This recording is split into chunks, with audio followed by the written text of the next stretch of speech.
우리 조병수 교수님이 데살로니가 전서와 후서를 주의를 하셨는데요. 그 책을 한번 읽어보면은 아주 유니크합니다. 유니크란 말 무슨 말인지 알죠? 유일무이. 근데 그걸 언제 쓰셨는지 아세요? 그게 교수 되고 나서 쓴 게 아닙니다. 유학 시절 때 쓴 거예요. 그 처음 생각들은 전부 다 유학 시절 때 쓴 것이고 그 이후에 출판을 한 것인데요. 유니크합니다. 그래서 다른 주석에서는 볼 수 없는 그런 내용을 읽을 수 있어요. 여러분이 참고하시면 좋을 것 같고요. 제가 생각할 때 데살로니가 전서와 후서, 영구서 사람들이 아무도 모릅니다. 그런데 소개할게요. 데살로니가 전후서를 정말 또 깊은 단계, 한 단계 더 깊은 단계 연구를 하고 싶은 분은 게르알더스 보스가 쓴 책이 있어요. 그 중에 바울 종말론이라는 책이 있습니다. 바울의 종말론을 읽어보시면은 데살로니가 전서, 후서 거의 대부분의 텍스트들 주의를 하는 것을 알 수 있어요. 그래서 그 책을 읽으시면 좋을 것 같고요. 특별히 이제 데살로니가 후서 2장에 보면 죄의 사람, 본문에 나오는 용어를 쓰면은 불법의 사람, 멸망의 아들이라는 이 존재가 나오는데요. 요 내용을 아주 심도 있게 한 챕터를 할애해서 다뤘고요. 100년 전에 그 논의를 다 이제 종합을 했습니다. 그런데 보스 당시까지만 해도 그 연구가 보스가 할 수 있는 최선을 다했지만 밝혀내지 못한 부분이 그 이후에 밝혀져서 보스가 이제 밝혀지지 못한 부분까지는 이제 연결해서 하나의 그림을 이제 지금 현재는 우리 갖고 있어요. 그 전 단계까지는 그 텍스트에 깊이 들어가 보기 위해서 이 책을 참고해 보면 좋습니다. 우리는 오늘 2장을 다 해보도록 노력을 할 텐데요. 한번 읽어볼게요. 제가 한 절 읽고 여러분이 한 절 읽고 마지막 절은 같이 이렇게 읽어보도록 하겠습니다. 형제들아, 우리가 너희에게 구하는 것은 우리 주 예수 그리스도의 강림하심과 우리가 그 앞에 모임에 관하여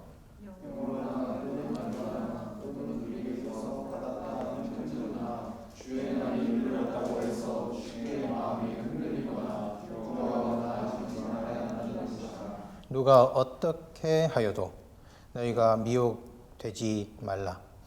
먼저 배교하는 일이 있고 저 불법의 사람 곧 멸망의 아들이 나타나기 전에는 그 날이 이르지 아니하리니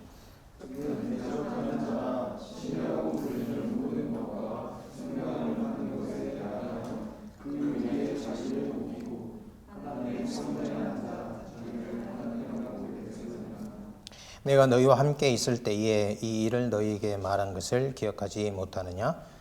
너희는 지금 그로 하여금 그의 나타내지 막는 것이 있는 것을 아나니 불법의 비밀이 이미 활동하였으나 지금은 그것을 막는 자가 있어 그 중에서 옮겨질 때까지 하리라. 그때에 불법한 자가 나타나리니 주 예수께서 그의 입의 기운으로 그를 죽이시고 강림하여 나타나심으로 패하시리라. 악한 자의 나타남은 사단의 활동을 따라 모든 능력과 표적과 거짓 기적과 우리의 모든 속임으로 멸망하는 자들에게 있으리니 이는 그들이 진리의 사랑을 받지 아니하여 구원을 받지 못함이라. 이러므로 하나님이 미혹의 역사를 그들에게 보내사 거짓 것을 믿게 하심은 우리를 좋아하는 모든 자들로 하여금 심판을 받게 하려 하심이라. 주께서 사랑하시는 형제들아, 우리가 항상 너희에 관하여 마땅히 하나님께 감사할 것은 하나님이 처음부터 너희를 택하사 성령의 거룩하게 하심과 진리를 믿음으로 구원을 받게 하심이니 이를 위하여 우리 복음으로 너희를 부르사 우리 주 예수 그리스도의 영광을 얻게 하려 하심이라. 그러므로 형제들아, 굳건하게 서서 말로나 우리 편지로 가르침을 받은 전통을 지키라. 우리 주 예수 그리스도와 우리를 사랑하시고 영원한 위로와 소망을 너희 마음을 같이요. 너희 마음을 위로하시고 모든 선한 일과 말에 굳건하게 하시기를 원하노라. 아멘. 지난 시간에 우리가 1절과 2절은 한 것 같죠. 다시 한번 이제 내용을 요약해서 말씀드리면 데살로니가 후서 2장 1절부터 2절까지는 주제 제시부예요. 그래서 두 가지 주제를 제시하는데 파루시아와 그 다음에 그 파루시아가 있을 때 주님을 중심으로 성도들이 어떻게 회합을 할 것인지를 말했고요. 3절부터 시작해서 12절까지 불법의 사람이 출현한다. 죄의 사람이 출현할 때 어떤 일이 일어날 것인지를 증명을 합니다. 그 증명은 말하는 것처럼 이제 조금 있으면 주의해서 밝히겠지만은 파루시아와 관련이 돼요. 두 번째는 13절부터 15절까지인데 여러분 헬라어 성경을 한번 보시겠어요? 헬라어 성경을 보면은 문단이 좀 다르게 나뉘어져 있습니다. 헬라어 성경을 보면은 15절이 따로 떼어져서 16절과 17절에 붙어 있는데요. 그렇게 지금 보고 계세요? 제가 이것을 말씀드리는 이유는 여러분이 지금 우리 번역 성경도 그렇고 원본도 그렇고 이렇게 편집이 돼 있을 경우에는 여기 이제 15절이 14절에 올려 붙어야 되는데 왜냐하면 알아 이거는 결론부거든요. 결론부. 그래서 이제 15절을 14절과 함께 읽어야 하는데 편집자들은 다른 생각을 갖고 있는 거예요. 그래서 그런 편집자들의 생각에 따라서 이 성경을 이렇게 성경을 만드는 사람들이 가진 신학에 따라서 이렇게 변할 수가 있다. 이것은 반대 현상도 있어요. 헬라어 원어 성경에는 그렇게 안 돼 있는데 우리말 성경이나 영어 번역이나 독일어 번역은 또 다른 문단을 하는 경우가 있습니다. 어떤 것을 하든지 어떤 본을 보는데 비평적으로 봐야 되는 거예요. 그래서 문학적인 신호를 존중해 가면서 성경을 읽어야 합니다. 그래서 13절과 14절, 15절은 하나의 단위입니다. 하나의 단위로서 뭘 말하고 있는 거 아니? 그 위에서 주제 제시에서 사용했던 종말론적 회합을 여기서는 구원, 성도의 선택과 구원 관점에서 이야기하고 있어요. 그러면서 2절에 보면은 데살로니가 교회의 교인들을 대적자들이 유혹하고 미혹하는 방식이 셋이 나오는데 하나는 영이고 두 번째는 말이고 세 번째는 편지입니다.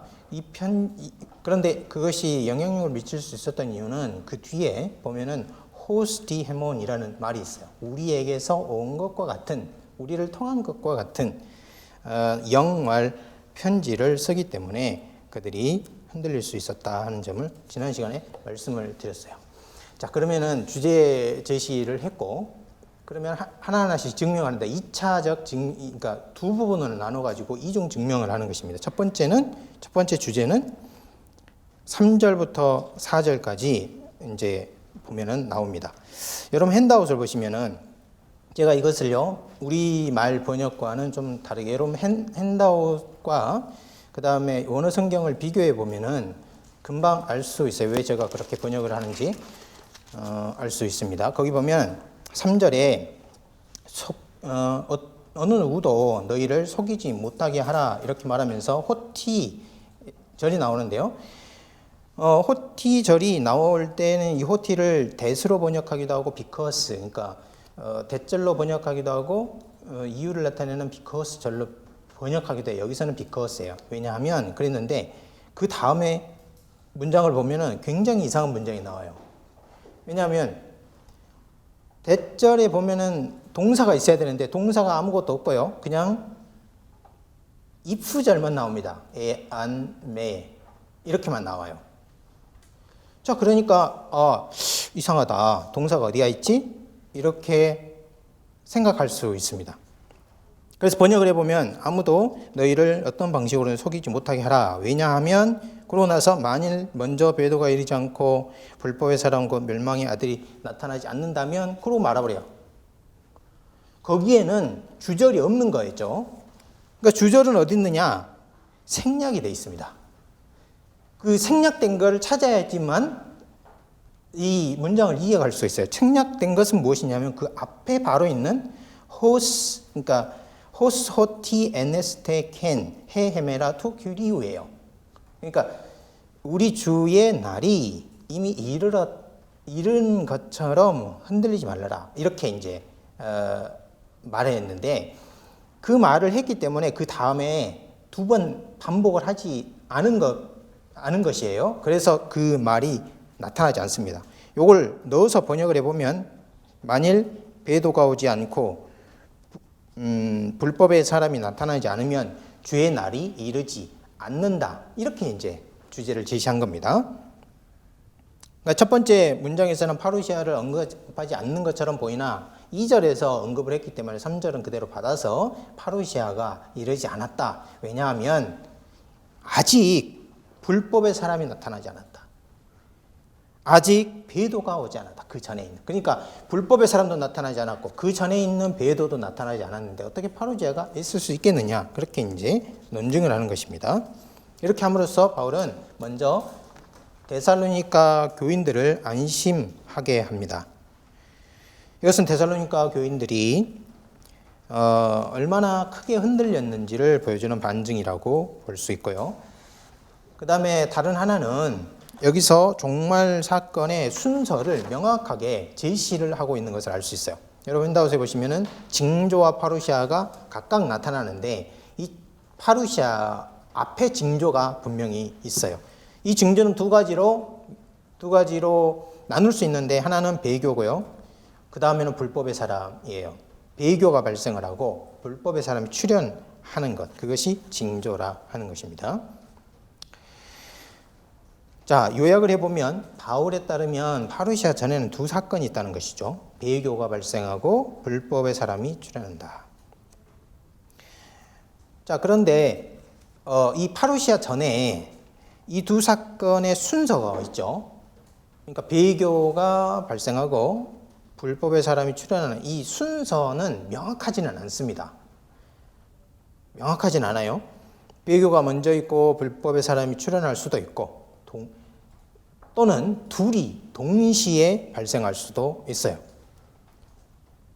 그래서 유대주의에서도 그렇고 성경 내에서도 그렇고 이 순서에 관해서는 명확하게 이것이 기계적으로 배교, 그 다음에 불법의 사람 출현, 그 다음에 파루시아 이렇게 딱 나눌 수 있는 것이 아닌 거예요. 명확한 것은 무엇입니까? 모든 것이 불확실하다 하더라도 명확한 것은 뭐냐면 요 배교, 불법의 사람 출현은 한 묶음이고요. 그 다음에 나타나는 파루시아도 또 다른 한 묶음이라는 거예요. 그런데 이 둘의 순서는 명확해요. 배교, 불법의 사람 출현이 먼저고 그 다음에 파루시아가 있게 된다 하는 것입니다. 조금 더 주의가 진행이 되면 왜 그렇게 될 수밖에 없는지를 설명을 하게 될 겁니다. 그렇기 때문에 이것은 데살로니가 교인들과 신자들에게 현재 자신들의 현실에 나타나는 여러 가지 일들이 있죠. 여러 가지 이 일들을 이렇게 판별해 볼 수 있는 지침이 돼요. 그리고 바울은 이런 판별할 수 있는 지침을 이미 데살로니가에 있는 그 한 달여 기간 동안 말했다고 2장 5절에서 증거하고 있습니다. 자, 여기서 이제 배교 발생, 불법의 사람 출현이라는 징조에 관해서 우리가 들었는데 이제는 한 걸음 더 들어가서요. 불법의 사람이 누구냐 하는 것을 알아봐야 돼요. 3절과 4절에 있는데요. 바울은 주의 날이 이르기 전에 먼저 배교가 있고 불법의 사람과 멸망의 아들이 나타나리라 그렇게 말하고 있습니다. 우선 이 표현과 설명을 잘 눈여겨볼 필요가 있는데요. 불법의 사람이 누구인가 하는 질문을 먼저 하고 그 다음에 그에 대한 대답을 찾아봐야 합니다. 이 질문에 대답하기 위해서는 두 가지를 고려해야 하는데요. 첫 번째는 표현법입니다. 여러분, 불법의 사람 멸망의 아들과 동격이죠. 거기 보니까 우리말 성경에도 그렇게 나오죠. 우리말 성경에도 이렇게 되어 있습니다. 저 불법의 사람 곧 멸망의 아들. 여기서 말한 곧, 이거는 뭘 가리키는 표시입니까? 그 앞에 있는 거하고 같다는 거예요. 그죠? 동격이에요. 따라서 불법의 사람은 멸망과 관련이 있다는 것입니다. 또 멸망의 아들은 그가 행한 불법과 관련이 있어요. 불법의 사람과 멸망의 아들에서 불법의, 멸망의라고 소유격을 표현하고 있죠. 이것은 소유격인데 특별히 이런 소유격을 히브리적 소유격이라고 불러요. 무슨 소유격이라고요?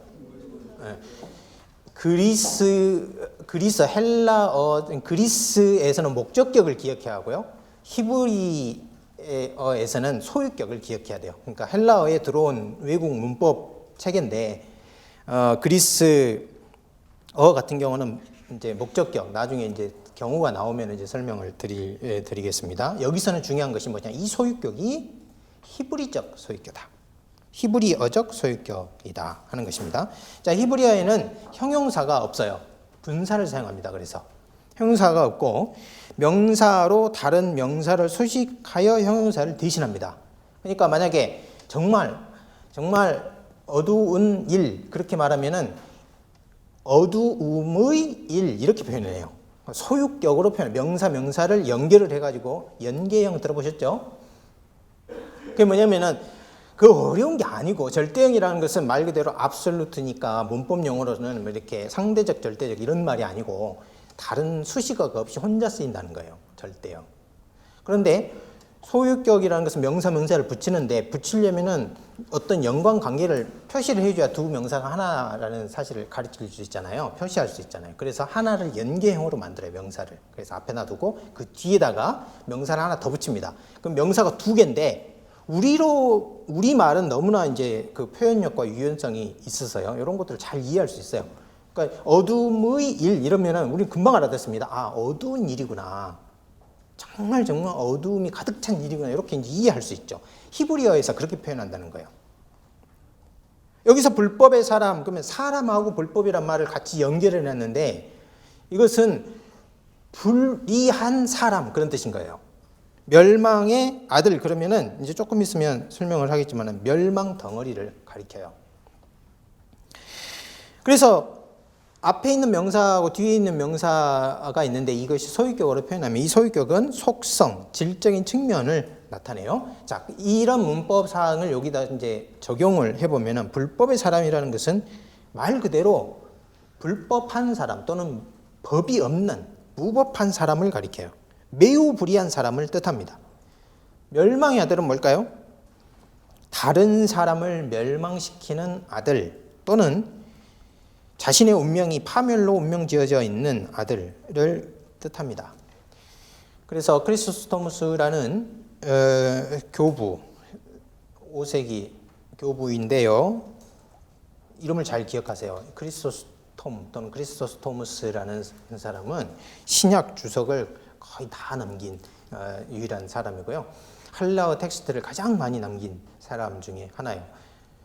왜 가장 많이 남긴 사람이 됐을까요? 오리겐이 아니라. 오리겐은 주장이 너무 레디컬하기도 하고 이단적인 요소가 건전한 주장도 많이 했는데 너무나 이렇게 사고가 풍부한 사람이어가지고 경계를 넘어가는 경우가 많아서요. 그런 글들 때문에 좋은 글들까지 싸잡아서 전부 다 사장을 시켰습니다. 그래가지고 오리겐은 요한복음만 해서 80권을 썼어요. 주석을. 80권. 상상이 안 되시죠? 그런데 그 중에 남아있는 게 거의 없어요. 그런데 크리소스토무스는 워낙에 뛰어난 주석가예요. 워낙에 뛰어난 웅변가이기도 했습니다. 그래서 그가 말하는 것은 전부 다 받아 써가지고 주석으로 다 남겨놨는데 그게 그대로 보존이 된 거예요. 그래서 가장 많습니다. 그런데 이 부분에서도 설명을 했는데 이 불법의 사람은 누구냐? 크리소스토무 해석이 이렇습니다. 사단이 그의 완전한 활동이 그 안에 있도록 한 사람. 사단이 있는데요. 사단이 어떤 사람을 택해가지고 자신의 완전한 활동을 그 안에 둔 그런 인물. 야, 그러니까요. 이 사람은 정말 사단이 충만한 사람이죠. 사단으로 가득 찬 사람. 그러니까 무슨 어떤 손으로 일을 하든 생각으로 어떤 일을 하든 하여간 사단의 모든 것들이 나타나는 그런 사람이다. 그게 누구냐? 멸망의 아들입니다. 그게 누구냐? 불법의 사람인 거예요. 둘째, 첫 번째는 표현법을 봐야 되고 두 번째는 불법의 사람이 하는 일을 봐야 돼. 일. 이 사람이 어떤 일을 하는가. 거기 보면은 이 불법의 사람은 신이라 일컬음을 받은 자나 숭배를 받는 것들을 다 대적합니다. 그러니까요. 그리스 사회 또는 그리스 문화권에 있는 모든 신이라고 불리는 제우스부터 시작해가지고 다 있죠. 엄청나게 많은 다양한 신들이 있는데 그 신 위에 자기를 높이는 그런 존재인 거예요. 자, 그런 신들은 그리스 로마 신화에 나오는 신들은 실체가 없기 때문에 어떤 의미에서는 그래도 괜찮아요. 그런데 거기다가 싸잡아가지고 천지를 창조하신 하나님도 거기다 넣는 거예요. 그러면은 하나님을 대적하여 높아지는 사람이 돼요. 자신을 높이는 사람. 그래서 이 사람은 헬라 세계의 신전뿐만 아니라 팔레스타인에 있는 하나님의 성전에 앉아서 자신을 하나님으로 내세우는 사람이 됩니다. 그리고 이 사람이 출현한 시기를 보면은 언제냐? 배교가 한참 일어나고 있는 자리에서 출현하고 파루시아 직전의 그 모습을 드러냅니다. 그러니까 이 불법의 사람이나 또 동격으로 표현한 멸망의 아들은 누구냐? 파루시아 직전에 나타나는 사람이니까 종말론적 존재인 거예요. 종말론적 존재. 사도 요한은 이런 존재를 요한일서 2장 18절이라든지 22절, 4장 3절 같은 데 보면은 적 그리스도 이렇게 표현했습니다. 적 그리스도. 바울은 한 번도 적 그리스도라는 말을 쓴 적이 없어요. 적 그리스도란 말을 쓰지 않고 데살로니가 전서를 쓰던 AD 52년경에 불법의 사람 이렇게 해서 당시 히브리 사람들이 즐겨 사용하던 히브리적 표현을 사용해서 이와 똑같은 존재를 나타냈습니다. 자, 불법의 사람이 누구냐라는 질문을 했을 때 우리가 표현을 살펴봤고 이 사람이 한 일을 이제 살펴봤는데 이 불법의 사람이 그러면은 종말론적 존재로서 불의와 불법, 멸망을 구체화한 자신 안에 구체화된 사람이라고 할 수 있는데 이 사람이 구체적으로 누구냐 이렇게 질문했을 때는 아직도 해결되지 않은 문제가 우리에게 많아요. 이런 특성과 속성을 가지고 있는 것은 알겠고 어떤 일을 하는지는 알겠는데 누구냐 이 사람이 이렇게 했을 때는 굉장히 어려운 점이 있습니다. 신약사에서 이 불법의 사람 그러니까 사도 요한의 표현을 들어서 표현하면 적그리스도를 규정하기 위해서 다양한 연구가 있었습니다. 상상을 초월해요. 이 불법의 사람을 밝히기 위해서 학자들의 노력을 굉장히 이제 강도 높게 이제 연구를 해서 밝히려고 했는데 다 몰팍을 했습니다.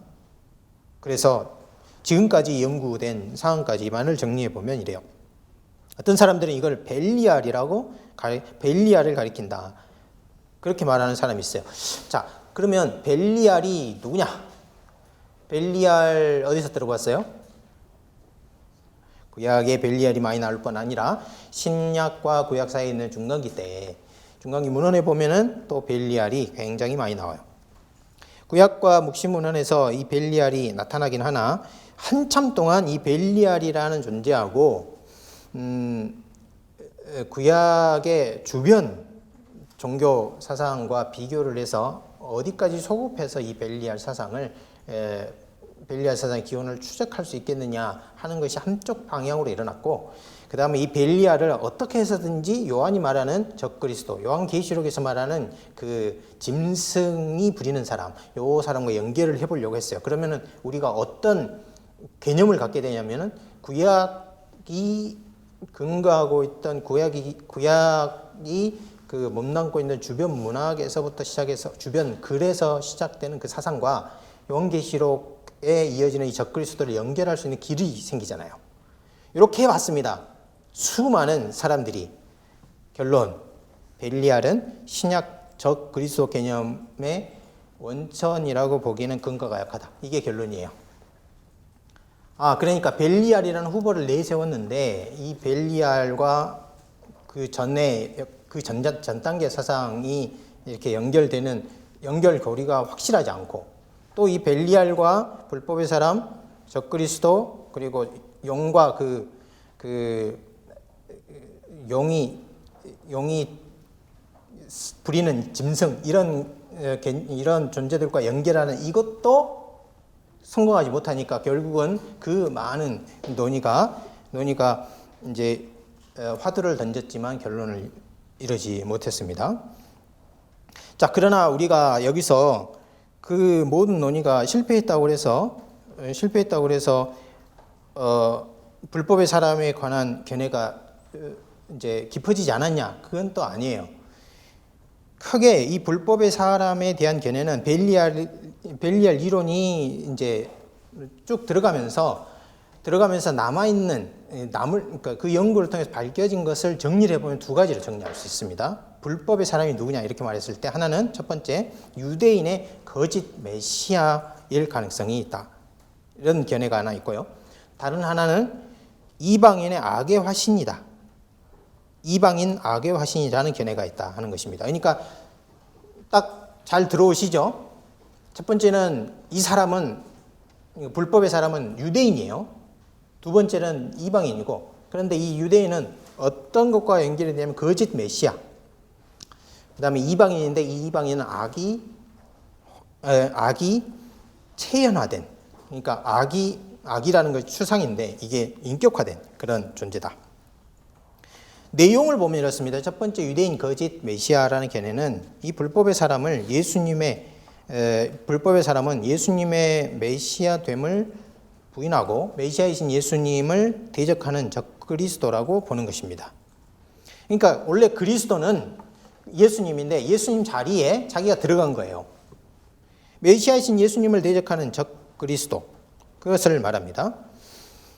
그래서 현대 학자 중에 여러분이 들어보실 수도 있는데, 종교사학파에 속한 부세, 그 다음에 디벨리우스 같은 사람,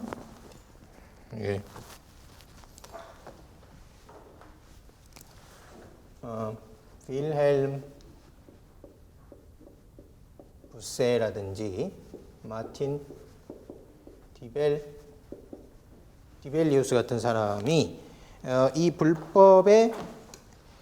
불법의 사람을 유대인 거짓 메시아라고 말하기도 했어요. 그럼 이 불법의 사람을 그 뒤에 보면은요, 배교하는 일이 있고 이 불법의 사람이 나타날 텐데, 거기 보면은 6절, 7절에 가보면 불법의 비밀이 이미 활동하였으나 지금은 그것을 막는 자가 있어 그 중에서 옮겨질 때까지 할 것이다. 그렇게 말하고 있죠. 그러니까 이제 불법의 사람은 활동을 하는데요. 지금 이미 활동을 하고 있는데 막는 것이 있어. 그 뒤에 가보면 좀 8절에 가면 또 막는 것이 나옵니다. 그러면 이 불법의 사람은 유대인 거짓 메시아고 막는 게 있을 텐데 막는 게 누구냐? 막는 것이 무엇이냐? 이런 질문이 생기죠. 우리는 불법의 사랑을 밝히려면은 여기 있는 텍스트가 전부 다 맞아야 돼요. 그러니까 어려운 거예요. 그러니까 불법의 사람 활동을 하고 있는, 불법의 비밀 활동하고 있는데 이걸 막는 자가 있어. 막는 것이 있고요. 막는 것은 무엇이냐? 여기 이 견해에서는 유대인 거짓 메시아가 불법의 사람이라고 생각하는 사람들은 막는 것이 무엇이냐? 로마 제국으로 봅니다. 그러면 막는 자는 누굴까요? 로마 황제입니다. 그런데 제가 방금 말씀드린 게랄더스 보스, 이 사람입니다. 이 사람 게랄더스 보스. 이 책은 제가 쓴 거예요. 게랄더스 보스를 소개한 책인데요. 요 게랄더스 보스가 요 견해를 비판할 때 뭐라고 비판하냐? 적그리스도 개념하고 그 다음에 메시아 개념을 들어서 이 견해를 비판합니다. 첫 번째로 적그리스도란 말은 바울 용어가 아니라는 점을 들어요. 또 메시아 개념을 드는데 메시아는 하나님께 복종하는 왕적인 존재인데 불법의 사람에게는 이런 메시아적인 특징이 없다는 것입니다. 자, 여기서 이제 보스의 한계라고 할까요? 이제 어떤 비평의 한계라고 할까? 그런 부분이 나옵니다. 왜냐하면은 보스 해석의 부족한 점은 메시아 개념이 하나님께 복종하는 왕적인 존재, 이것으로 딱 규정을 해버리는 거예요. 메시아가 다채로운 모습이 있는데 요 한 가지로 딱 규정을 하고, 이런 메시아 개념을 갖고서 이 본문을 읽어보면 불법의 사람에게서 이런 메시아 모습이 전혀 나타나지 않기 때문에 메시아 개념을 들고 올 수 없다. 그러니까 거짓 선지자라는, 유대인 거짓 선지자라는 개념은 잘못됐다, 이렇게 이제 반박하는 것인데요. 지금 현재로서는 이 반박이 다시 재반박을 받을 수 있는 그런 형편에 있습니다. 첫 번째 견해는 유대인 거짓 메시아다 하는 견해였고요. 두 번째는 이방인 악의 화신이다 하는 견해가 있어요. 이것은 무엇이냐? 불법의 사람은 이방인 인물로서 이 인물 안에 이방 종교에 있는 악의 본질이 체현된다고 보는 거예요. 이 인물이 참되신 하나님과 하나님의 백성을 극한 악으로 대적한다. 자, 그러면 우리가 구체적으로 이 사람은 어떤 인간적인 존재일 텐데 이 악의 화신이 누구냐? 이런 질문을 할 수 있겠죠. 이때 이 해석에서는요, 이방인 악의 화신이라는 견해를 갖는 사람들은 그 당대, 그러니까 바울 당시에 또는 바울 전이나 후에 있었던 일반 대중들의 종교관념 속에서 그것을 찾으려고 해요. 그래서 찾아보면 일반 대중들이 기독교를 박해하고 그 다음에 인륜과 천륜의 경계를 허문 사람이 있겠죠. 그 사람을 찾아보는 거예요. 찾아봤더니 누구냐? 네로라는 사람이 있는 거예요. 자, 네로라는 사람은, 네로가 죽은 후에 네로 미신이 등장하는데요. 돌아올 네로라는 미신이 있었어요. 민간에 이런 것들이 많았거든요. 이 내용은 뭐냐면, 네로가 사망 후에 잠시 사라졌다가 다시 나타나 사악한 활동을 재개한다는 것입니다. 여러분, AD 50년에서 68년, 그러니까 70년 이 사이에 역사가 많은 부분 비어 있는데요. 역사가들이 적지 않았기 때문에. 그러나 이제 수에톤이라든지 또는 타키수스 같은 사람들이 이렇게 단편으로 적어놓은 이야기를, 역사를 읽어보면 네로가 어떤 사람이었는지 보게 되는데요. 아주 그러니까 말년, 그러니까 황제가 되고 난 후에 우리가 사람으로서는 상상할 수 없는 어떤 광기, 이런 것들이 보여요. 그러니까 그걸 보고 사람들이 악을 생각할 때 누구를 생각하는 거예요? 네로를 생각하는 거예요. 지금 독일 사람들이 악 그러면 누구를 생각하는지 아세요? 히틀러를 생각하죠. 그런 거와 마찬가지예요. 그냥 엄청난 악을 저질렀어요. 자, 이것은 당대 역사를 들어서 해석하는 방식인데, 이런 것들은 네로만 후보가 있는 것이 아니고요. 로마 황제 중에는, 그러니까 아우구스투스부터 시작해서 제일 뒤에 나오는 하드리안 때까지, 그러니까 약 2세기 중반까지 로마 황제들 중에 광인, 이렇게 이제 생각하면 두 사람이야, 후보가. 한 사람은 갈리굴라, 한 사람은 네로. 갈리굴라가 먼저고요. 그다음에 네로가 뒤에요. 자, 갈리굴라라고 보는 사람들도 있었어요. 그러니까 이 견해는 당대 역사에 비추어서 데살로니가 2장을 해석하려는 시도라고 할 수 있는데요. 시도가 굉장히 참신하고, 그리고 로마 역사가 아주 풍부했더라면 잘 밝혀질 수 있는 그런 해석이랄 수 있어요. 그런데 이 해석이요, 데살로니가 후서에 맞지 않는 부분이 있다는 점을 주석가들이 지적을 했습니다. 그것은 무엇이냐면, 데살로니가 후대 후서의 기록 연대는 AD 약 51년에서 52년쯤으로 잡습니다. 왜냐하면 1차 전도여행 마치고 예루살렘 공의회가 끝나고 난 다음에 2차 전도여행을 시작할 무렵이었어요. 고린도에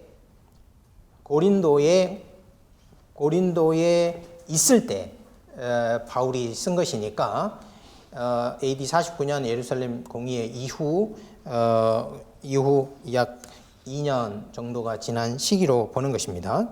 그런데 데살로니가 후서 기록 연대가 51년, 52년인데 네로는 54년에 등극해서 68년에 죽어요.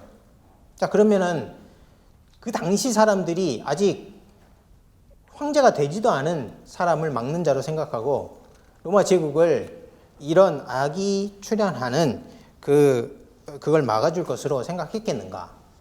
그런 것입니다. 네로는 아직 등장하지도 않았고 등극한 초기에는 그렇게 심한 광기가 없었다는 점도 지적했습니다. 만일 바울이 네로를 염두에 뒀다면 어떻게 써야 했을까요? 불법의 비밀이 활동을 할 것이다 이렇게 썼겠죠. 데살로니가 후서가 52년이고 그 다음에 네로가 등극한 게 54년이니까 미래로 써야 되는 거죠. 그런데 미래로 쓰지 않고 어떻게 썼습니까? 불법의 비밀이 데살로니가 후서 2장 7절에 보면 현재입니다. 지금 활동하고 있다는 거예요. 갈리굴라는 37년에서 41년에 등극해서 황제로 재임했습니다. 만일 바울이 갈리굴라를 염두에 뒀다면 어떻게 되었을까요?